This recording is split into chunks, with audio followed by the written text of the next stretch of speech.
যারা খেতে ভালোবাসে তাদের কিন্তু কাজকর্ম কিংবা ঠান্ডা জ্বর কোনো কিছুই কিন্তু তাদেরকে আটকাতে পারে না খাবার থেকে, কারণ তারা হচ্ছে ভোজন রসিক। আসসালামু আলাইকুম, আমি আফসানা মিম চলে আসলাম নতুন একটি ব্লগ ভিডিও নিয়ে। আমার প্রচণ্ড ঠান্ডা জ্বর, কিন্তু আমার যখন ঠান্ডা জ্বর হয় কিংবা কোনো অসুখ হয় তখন কিন্তু আমার খাওয়ার রুচিটা আরও বেশি বৃদ্ধি পায়, মানে তখন ভালো ভালো কিছু খেতে ইচ্ছা হয়। এমনি নর্মাল দিনে ভাত, মাছ, মাংস, ডিম ঠিক আছে, সমস্যা নাই, কিন্তু ঠান্ডা কিংবা জ্বর সর্দি যদি হয় তাহলে এই মুখরোচক টাইপের কিংবা ভাজা পোড়া একটু বেশি খেতে ভালো লাগে আমার কাছে। অনেকে দেখেছি ঠান্ডা জ্বর হলে ভাত খেতে পারে না, কোনো রুচিও হয় না, কোনো খাবার খেতে পারে না, কিন্তু ভাই আমার তো এরকম হয় না। কারণ কি জানেন, আমি ভোজন রসিক যে সবসময় খাইতে ভালো লাগে।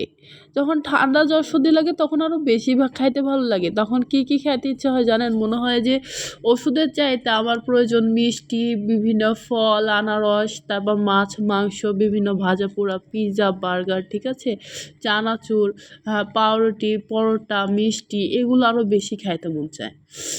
2টা ডিম, অল্প একটু লবণ আর চিনি দিয়ে আমি টোস্ট সুন্দর করে হালকা তেলে একটু ভেজে নিলাম। এখানে হচ্ছে স্লাইস চিজ দিয়েছি, চিজ দিয়ে খেতে ইচ্ছে হচ্ছে, আর যেহেতু মিষ্টি একটু বেশ খেতেও ভালো লাগবে। আর এর সঙ্গে একটু চা বানিয়ে নিয়েছি প্রথমেই, কারণ চা ছাড়া আসলে বিকালের জলখাবার বলেন কিংবা নাস্তা বলেন একদম মানে জিরো। শুধু আমার জন্য সর্দি না, আমার বাসায় কিন্তু আমরা 3টা মানুষই অসুস্থ। যাই হোক, আজকে বিকালবেলা রাফসানের বাবা যখন বাইরে যাচ্ছিলো তখন আমি রাফসানের কানে কানে বলছিলাম যে বাবাকে বলো, বাবা মিষ্টি আনিও, মিষ্টি খাবো। তো আমি বলিনি, কারণ হচ্ছে আমি কিন্তু এই তো 4-5 দিন হচ্ছে ডায়েট শুরু করেছি, আর এর মধ্যে কিন্তু আমার ডায়েটটা আমি 4-5 বার ভেঙে ফেলছি, ঠিক আছে।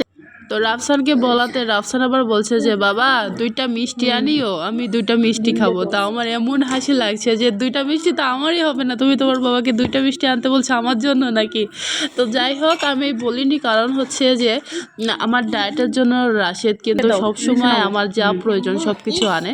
আর আমি যখন বলি যে আমি ডায়েট শুরু করেছি, তো আমাকে বলতেও হয় না, মাঝে মাঝে সব কিছু এনে রাখে আমার জন্য, ফল টল যাই বলুন, ডায়েট খাবার যাই বলুন।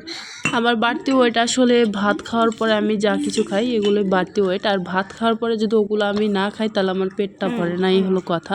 তো যাই হোক, আজকে ভিডিও এ পর্যন্ত, সবাই ভালো থাকবেন, আল্লাহ হাফেজ, আসসালামু আলাইকুম।